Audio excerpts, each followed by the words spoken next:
High guys and welcome back to another vlog. हा vlog मी 6:30 वाजता स्टार्ट केला आहे, कारण कालच्या एवढ्या एन्जॉयमेंट नंतर आजचा दिवस मला थोडा स्लो घालवायचा होता.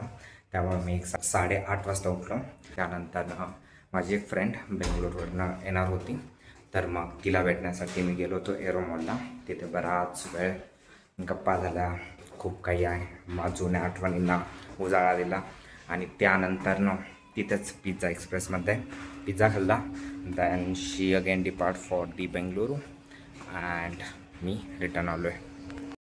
आणि आता मी चाललो आहे चहा घ्यायला.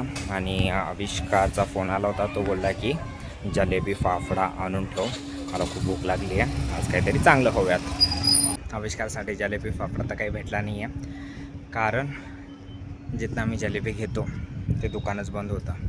ते काका आज आलेच नव्हते.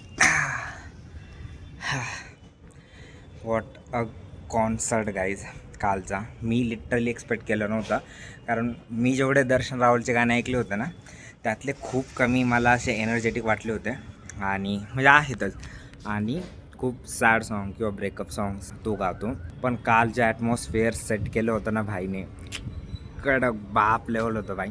म्हणजे आज मी दिवसभर अजून त्या झोनमध्ये आहे. म्हणजे मला इतका ग्रेट एक्सपिरियन्स होता ना तो माझ्यासाठी.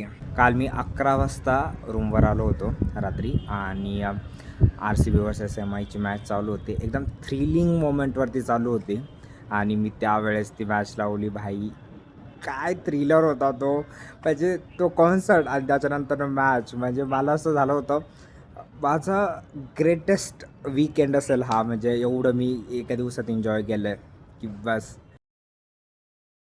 Guys I am ending yesterday's vlog. म्हणजे 11 तारीखचा व्लॉग मी आज 12 तारीखला एंड करतो आहे. काल रात्री मस्त जेवण झालं होतं, आमरस, बटाट्याची चटणी आणि चपाती. आणि मग ते सगळं करण्यातच टाईम गेला. त्याच्यामुळं मला नंतर मग जास्त टाईम भेटला नाही, कारण तो व्लॉग एंड करायला किंवा व्लॉग पुढे शूट करायला. त्यामुळे तो व्लॉग मी आज एंड करतो आहे. तर मग भेटूयात उद्याच्या व्लॉगमध्ये, जो की आजचा असेल. तर मग आपल्या चॅनलला सपोर्ट करा, सबस्क्राईब करा, असेच व्लॉग बघत राहा. तर भेटूयात नेक्स्ट व्लॉगमध्ये. Bye bye.